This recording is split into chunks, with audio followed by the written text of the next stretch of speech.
इमारतें बनती हैं, ढह जाती हैं, पर कुछ इमारतें ऐसी होती हैं जो सदियों से एक जगह खामोशी से खड़े खड़े ही इतिहास के पन्नों को पलटते हुए देखती है। किला मुबारक, जिसे हम लाल किले के नाम से भी जानते हैं, एक ऐसी ही इमारत है जिसने मुगल एम्पायर की शानो शौकत और ग्लोरी को भी देखा और फिर इसके डाउनफॉल को भी। इसने आजादी के लिए भारतीयों की चीख पुकार भी सुनी और अंग्रेजों के आगे मजबूर हो चुके मुगल बादशाहों की सिसकियां भी। कभी ये चमक धमक वाली बाजारों में तब्दील हुआ तो कभी बैरकों और छावनियों में। हालांकि मुगलों के डाउनफॉल के बाद अंग्रेजों ने इसमें बहुत से बदलाव किए, लेकिन ये आज भी पुरानी सभी यादों को समेटे हुए उसी तरह खड़ी है और देश के झंडे को अपने सिर पर लहरा रही है। आज की वीडियो में हम आपको लाल किले से जुड़ी ऐसी बातें बताएंगे जो आपने आज से पहले शायद ही कभी सुनी होगी। तो चलिए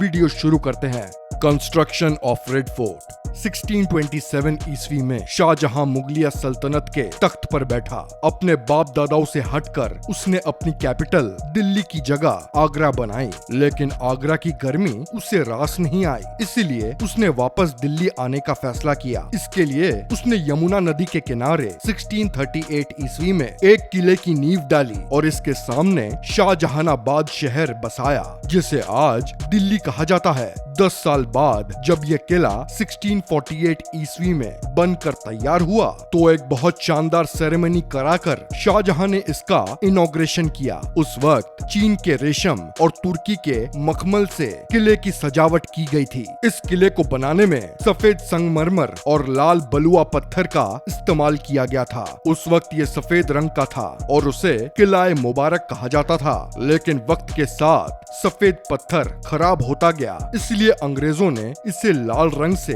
पेंट करा दिया और इसका नाम लाल किला पड़ गया। इसे बनाने में तकरीबन 1 करोड़ रुपए खर्च हुए थे। इस हिसाब से ये उस वक्त का सबसे महंगा किला था। 1 करोड़ रुपए में से आधी रकम इसके शानदार महलों को बनाने में खर्च किया गया। Interior of Red Fort. लाल किले की डिजाइन मशहूर आर्किटेक्ट उस्ताद अहमद लाहौरी और उस्ताद हामिद ने तैयार की थी। इस किले में बहुत सी खूबसूरत इमारतें हैं, जिनमें दीवाने आम, दीवाने खास, मोती मस्जिद, मुमताज महल, हीरा महल, रंग महल, खास महल और हयात बख्श बाग शामिल है। इन सभी महलों में पच्चीकारी का खूबसूरत काम किया गया था और इन्हें सोने चांदी के बेशकीमती रत्नों से सजाया गया था। लेकिन मुगलों के बाद अंग्रेजों ने जब किले पर कब्जा किया तो उन्होंने इन सभी बेशकीमती सजावटों को निकाल दिया। यहाँ मुगल बादशाह दीवाने आम में आम जनता से मिलते थे और उनकी फरियाद सुनते थे। शाहजहां का तख्ते ताउस खास मौकों पर दीवाने आम में ही लाया जाता था।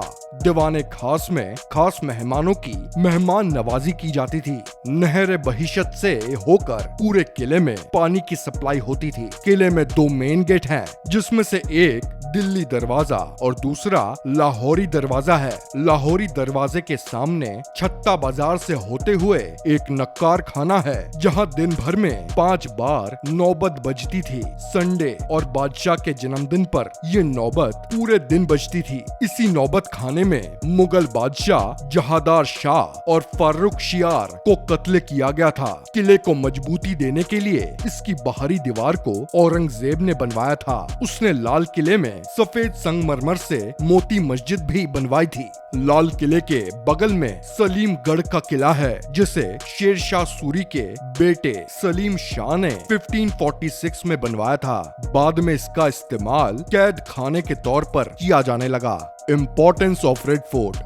जब तक शाहजहां ने सत्ता संभाली, लाल किले की शानो शौकत और रुतबा बरकरार रहा। वो लाल किले के मुसम्मन बुर्ज से जनता को झरोका दर्शन दिया करता था, लेकिन शाहजहां की मौत के बाद सालों तक लाल किले ने सिर्फ पॉलिटिकल कॉन्स्पिरेसी और डाउनफॉल ही देखा। मुगल बादशाह जहादार शाह और फारूक शियार तो लाल किले के अंदर ही कत्ल कर दिया गया। ईरानी अटैकर नादिर शाह ने जब 1739 में दिल्ली पर अटैक किया तो उसने लाल किले पर भी अटैक करके यहाँ के तख्ते ताउस और कोहिनूर हीरे को लूट लिया। धीरे धीरे करके मुगल बादशाहों की ताकत कमजोर होने लगी और लाल किले से उनकी पकड़ छूटती गई। साल 1837 में बहादुर शाह जफर ने जब मुगलिया सल्तनत की बागडोर संभाली तो उन्होंने लाल किले से झरोखा दर्शन देने की परंपरा को जारी रखा। हालांकि उनकी हैसियत एक पेंशनर किलेदार से ज्यादा नहीं रही।